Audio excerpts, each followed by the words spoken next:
Welcome everyone to week 10 in our online classroom. This week we will be talking about the Song and the Yuan dynasty, and very exciting for me, we'll be talking about the Mongols and their influence on East Asia and really the world. So we are going to start with the song, and now you'll notice that we don't have a daily analysis and a minute reflection. This is a new format for all of us, and you'll have to excuse my voice.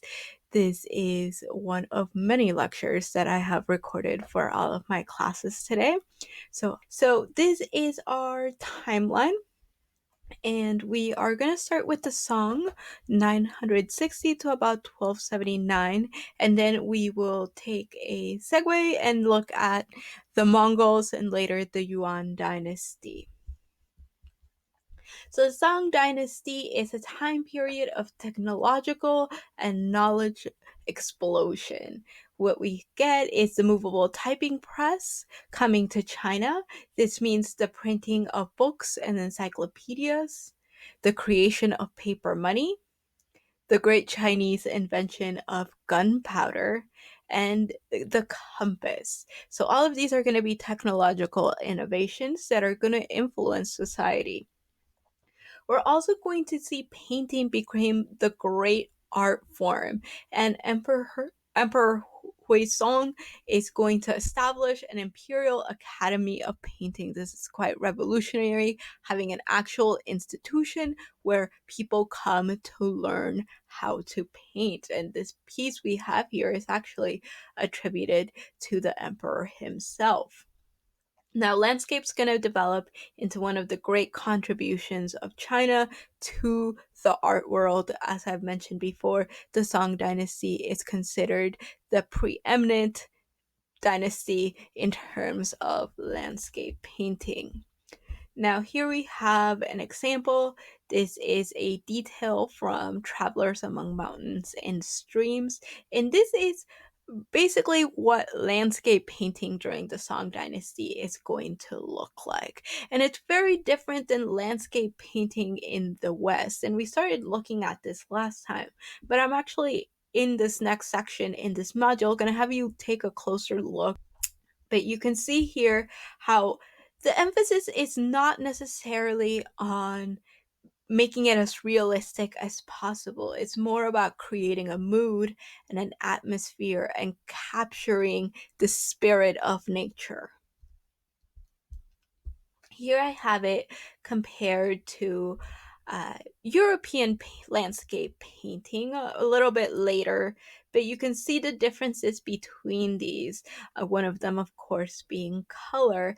But we talked last time about how a Western painting is really a window into a scene.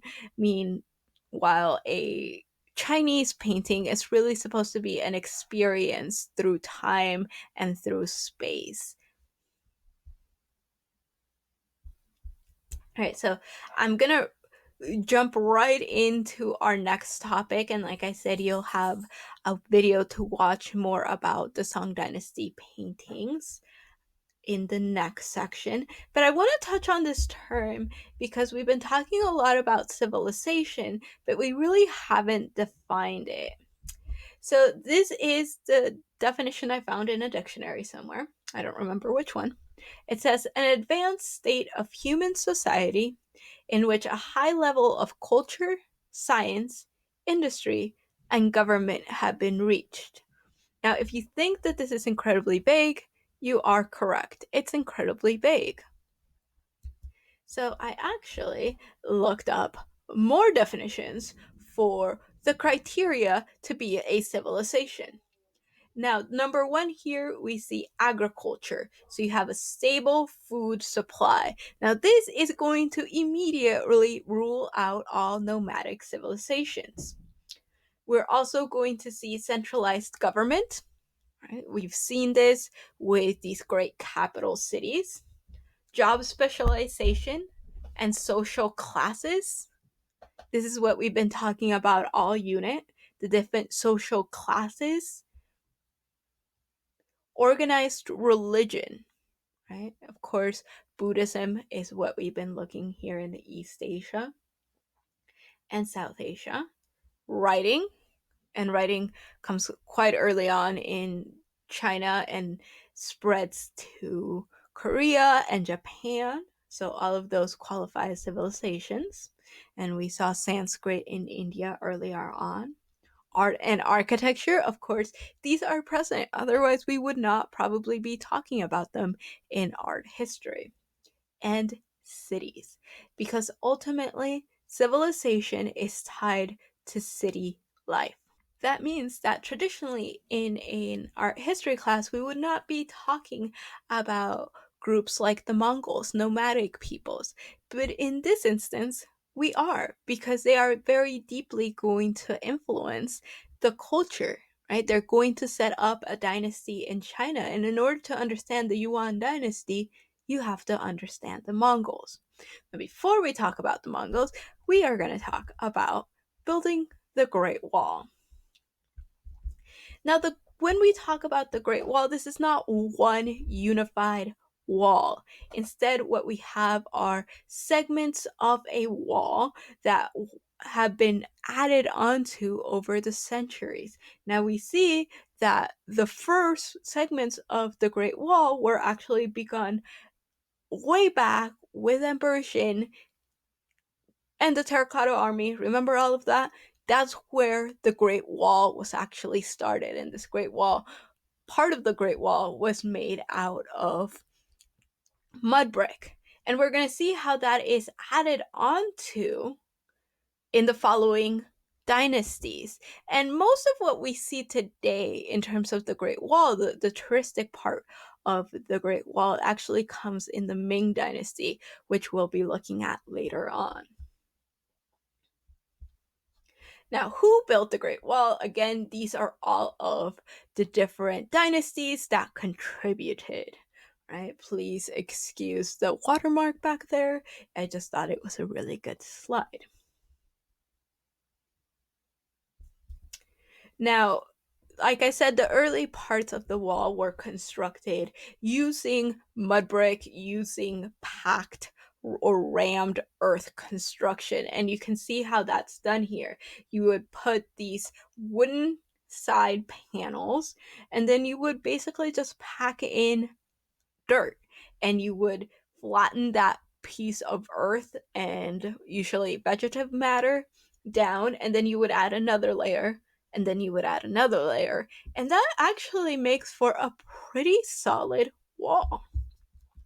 And here you have another depiction of how this would have been constructed. And this is actual um, footage of what that wall looks like today. So again, the wall is very long and it spans very different climates. And so the Great Wall in the desert, of course, is not going to look at all like the Great Wall in the forests of northern China. Now, in terms of, again, the sections that we are familiar with, so the architectural style that we are familiar with, this is from the later Ming Dynasty. So you still have the packed earth right here. These are usually pieces of ceramic, earth, rocks, all packed in, but then they are covered with bricks that are being constructed on site. And then you have the crenellations up on top so that you can shoot out arrows into your enemies, and these are used for similar reasons. The Great Wall also had military barracks, right? And this is a depiction of one of them. I'm gonna share a few photographs from when I decided that I was going to hike the Great Wall of China. So I visited China about 5 years ago or so, and my friend was living there, and she said we could visit the Great Wall of China, and I said yes, that is a must. However, the section of the Great Wall that most tourists visit is incredibly packed. There is a lot of people, and I said I don't think so. but she found us a way to actually hike and camp on the Great Wall, and I was all for it. Now, the website said that this would be a leisurely hike along the Great Wall.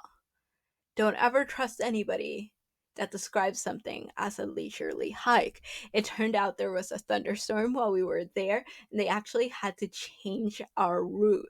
And we ended up going on a very rigorous hike along the Great Wall. Now, we went along the unreconstructed wall, and I wanted to bring you these pictures because it's on the unreconstructed part of the Great Wall where you can see how it was actually built. And here you can see at the very top here, this is where the packed earth would have been. And then on here, you can see the bricks and then the stone layer on the other side. Now, hiking the unreconstructed part of the Great Wall was an interesting experience. As you can see, there's not much to the wall sometimes. And so this is where we actually started. And then it went on and on and on. And at one point, I was like, well, where are we camping? And we were supposed to camp at a guard tower. And they kept telling us, oh, in about 4 or 5 guard towers. And it was actually really windy that day. My hat blew away. I lost it to the Great Wall. But we kept walking and walking. The landscape is absolutely beautiful. It's amazing. In case you're wondering if it was foggy, it was not foggy. That is smog from the city. It makes it all the way up north.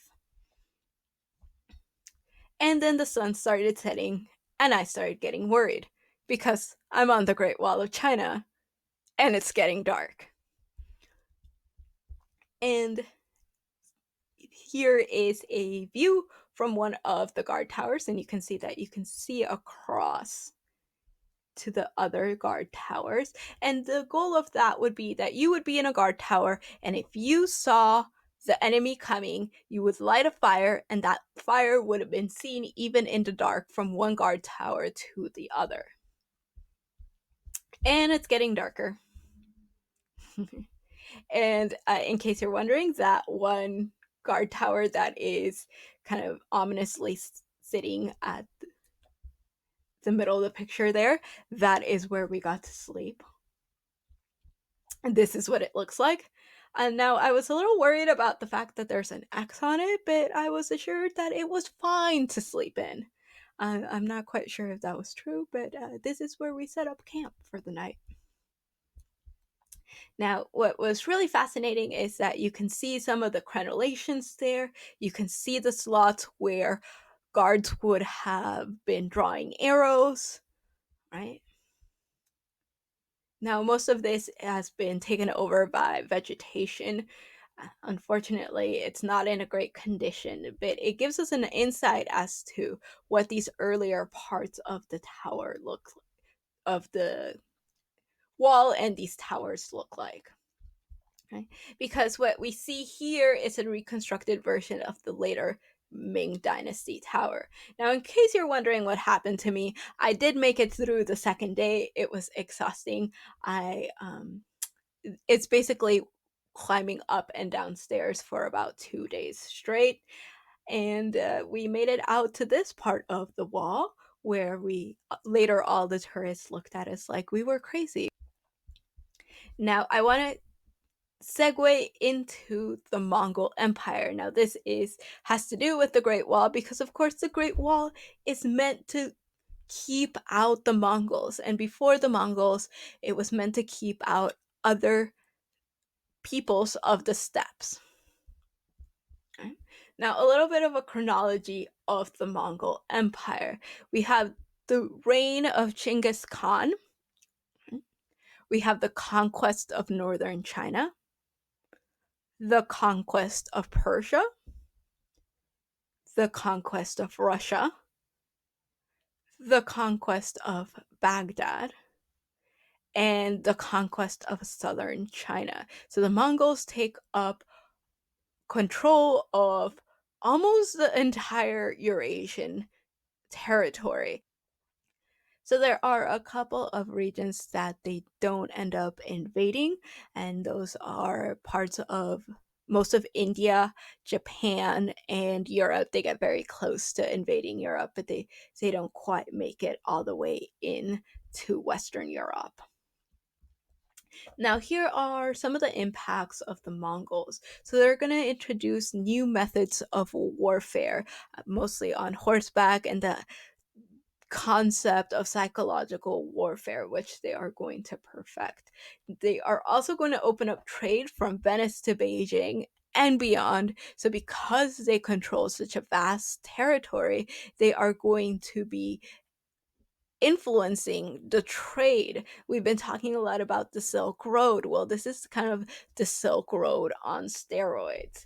We're going to see giant demographic changes due to the plague and to population shifts because the Mongols are literally going to move people where they see fit. We're going to see altered political histories of Russia, China, and Europe, and an unparalleled cultural diffusion. Now, who were the Mongols? The Mongols were people from the steppes of Eastern Central Asia. So, that northern part that we've been talking about on and off. They are nomadic people, right? Meaning they move with their herds. They are going to be mostly on horseback. Men and women are going to be on horseback. And this, again, is kind of why the Tang are going to price horses so much so that they can keep the Mongols, who are masters of horses, at bay. Now they are going to unite under the leadership of Temujin, who is later going to call himself Genghis Khan, and they are very much a courage culture. So it's not so much about who are the nobles and how cultured are you, how beautiful are you, all of that stuff that we've been looking at the court. Throw that out the window. Here, you get promoted by how courageous you are and how good you are in battle. And this also means that we're going to see women be part of this courage society. And you're going to see women prized for different reasons, not necessarily just for their beauty, but also for their abilities to survive in this sort of culture. This is a map. Here we can see this inner Eurasian. You have the western steppes and you also have the eastern steppes, and the eastern steppes is really where we're talking about. This is a map that shows the conquest by the Mongol Empire of the Eurasian region. And it is just amazing how they take control of such vast territories. And what are going to be very established and strong empires such as China and the city of Baghdad and parts of Central Asia. Here is the Mongol Empire at its height in the 13th century, sorry. And the four khanates, because Genghis Khan is going to divide his empire into four khanates. So we have the Khanate of the Golden Horde, which sounds like something out of a video game, but it is the actual title of this khanate. The Shagatai Khanate, the Il Khanate, and the Khanate of the Great Khan, meaning Yuan, China. Here is a little bit of a family tree. We have Genghis Khan at the top, Ogedei, and who is going to be influential. And then we have Joshi, who is going to be the head of the Khan of the Golden Horde, the Shagadai Khans. Now, if you go to the very right here, you're going to see Kublai Khan. And Kublai Khan is going to be important to us when we talk about China because he is going to establish the Yuan dynasty.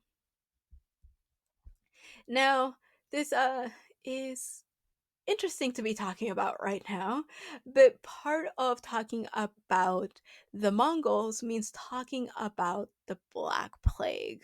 So the Black Plague was brought really across Europe because of the Mongols in part.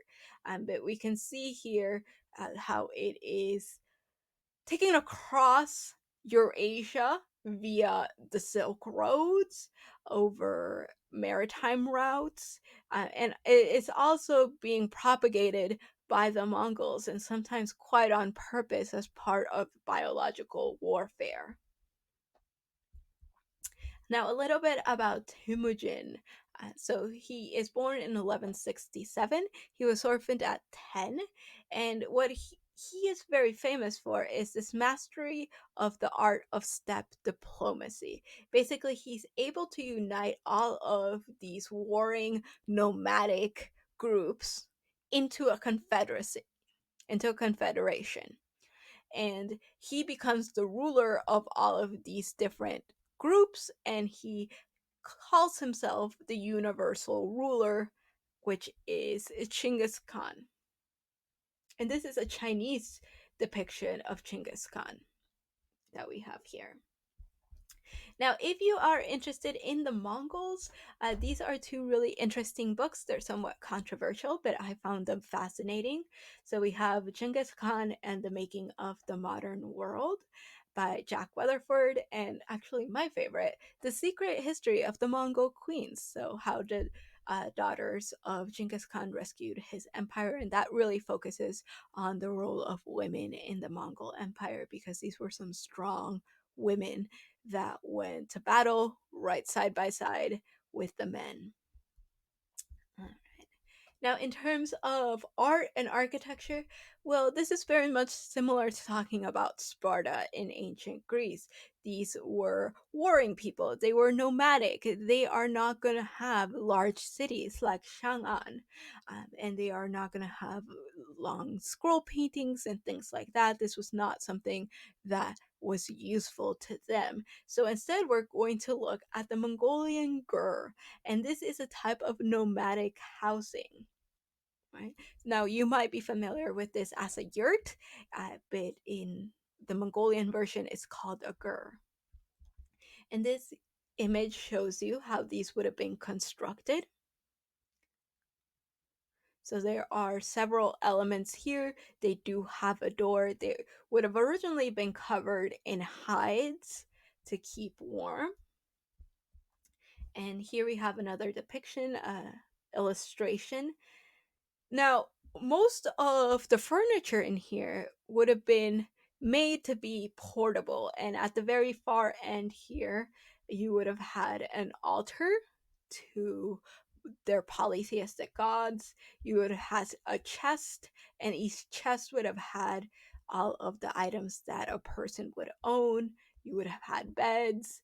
Each side would have been for men or for women, and each part, depending on your age, was where you could sit down in a gur. And the center here, of course, is for cooking. Here we have a detail of Kublai Khan and Shabi on a cookout. So this they would have been on campaign, and so we see the illustration here with the gurs. Another image that I love to bring in is in terms of costuming and the way that they have influenced even modern culture and science fiction.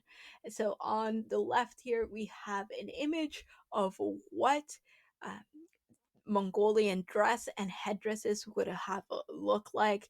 And on the right, we have a scene from a Star Wars film where you can clearly see the influence of this Mongolian aesthetic. Here I have two images of these headdresses that would have been worn for ceremonial purposes. So what you see here, instead of paintings and sculpture, is wearable art, portable art. Now, a little bit about the Mongol art of war. So the Mongols are going to be great horsemen and archers. They are going to grow up on the saddle, as I mentioned before, and they are going to be able to shoot arrows from horseback while moving. And if you've ever tried this before, it's incredibly difficult. They are going to have large, quickly moving armies. And again, this is because all of their soldiers are on horseback. There are no infantrymen, there are no people on foot. Their entire armies move on horseback, and this is unprecedented. They are going to have cutting edge weapons. I'll talk a little bit more about that in a second. And they're going to be masters of psychological warfare. So everything is meant to create fear. So when you get to the gates of the city that you want to invade, everybody is already so scared of you that they are going to give up. And so, although the Mongols were quite vicious, they were brutal, they were very much warriors of their time. And most other established armies would have been just as brutal and uh, in their approach to warfare as the Mongols. The Mongols just gave themselves a bad reputation in order to more easily psychologically take over territories, because if everybody's already terrified of you, it's going to be much easier to win. So here we have two modern representations, because we don't really have any of these from the time of Genghis Khan, of what they would have taken into battle. So these would have been banners that they would have taken in to battle, and they would have been made out of animal fur and metal. And of course, these are tied to spirituality and the idea that these would bring good omens as you were going into battle. Here we have a depiction of one of these Mongol warriors on horseback. Now you'll notice that their horses are kind of short and stubby, and they were really sturdy horses, but they were not like tall, elegant horses that you might be used to seeing. Now, in terms of archery, what they had was a different way of shooting a bow. So the Mongolian release you can see here would have been done with a thumb, as opposed to the Mediterranean release that is done with the fingers, with the index fingers. Here we have images of a Mongolian archer. These are much later, of course, from the 19th century, but you can see the size and the shape of the bow, which would have been different than European bows or even Chinese bows of the time. Now here we have a comparison. We have the Mongolian bow as opposed to the longbow in Europe. And of course, if you have a longbow in Europe, you're really not able to move, while the Mongols are able to ride around you and shoot you down, because they are, of course, on horseback. Here we have a Persian painting of a Mongolian invasion. They are also going to innovate in terms of siege technology. So here we see a catapult. And this is the Mongolian whistling arrow. So this was meant to make a whistling sound as you shot this arrow. And this is, again, psychological warfare, because one whistling arrow doesn't really sound like much, but you can imagine an entire sea of these arrows shooting up into the air, and it would have created a deafening roar as they shot into these palaces or into these city structures. Now, you might be wondering, so, did the Mongols ever have a capital? Well, yes, they did.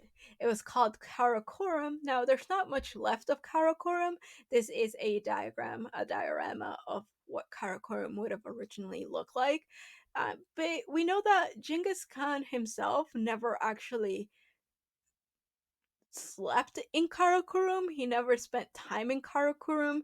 When he visited the city, he would set up his gur outside of the city, because he was just a nomadic individual and he was not used to city life. And this Karakorum was very much built as a sedentary city, although you do see some gurs on the outside here.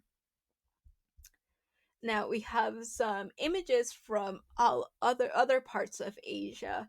Of course, this is a tent mosque in the Middle East.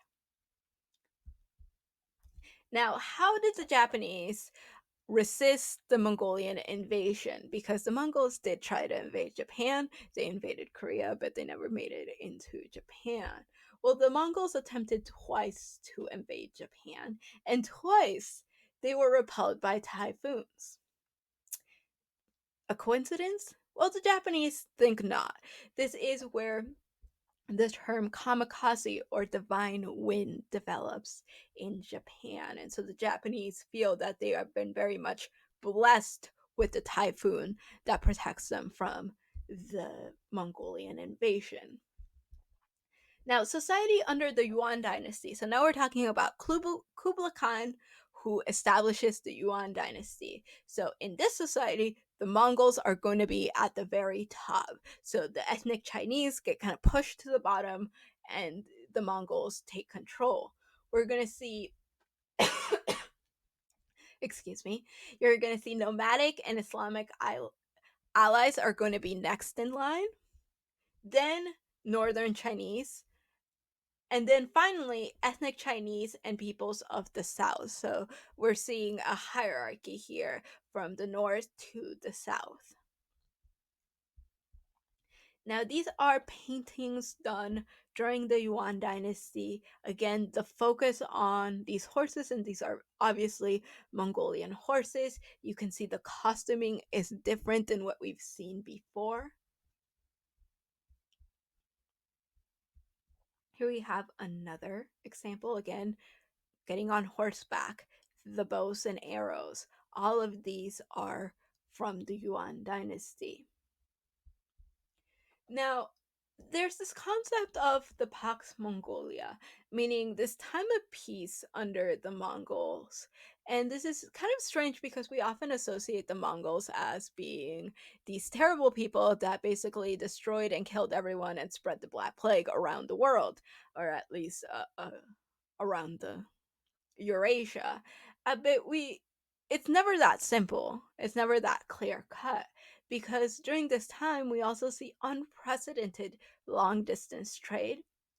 We see the encouragement and exchange of people, technology, and information across the empire. And now, what I'm talking about when I say people here is when the Mongols needed artisans, they would move them to where they needed. So if you needed an artisan in the Yuan dynasty and you had them in Persia, you would bring them from the Ilkhanate in Persia to China. And so they would move people around. And while that seems like a horrible situation to be in for us today, what that resulted in was a mixing of cultures and an exchange of ideas and art forms.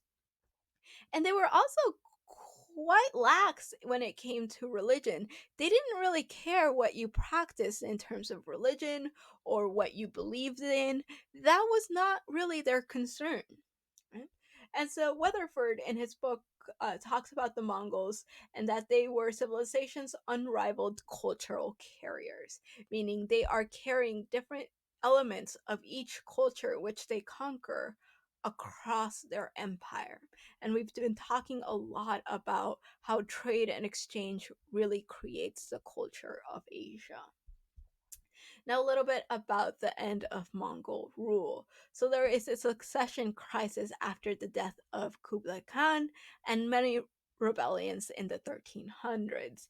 And the ethnic Chinese are eventually going to overthrow the Mongols in 1368. And the other khanates are also going to decline, except for the one in Russia for a while. Now, that is the end of our lecture today. Now, when we come back, we will be looking at Japan again, and we'll be looking at samurai, which I know a lot of you are looking for too. So I hope you all have a good spring break, and I will see you either in person or online again after next week.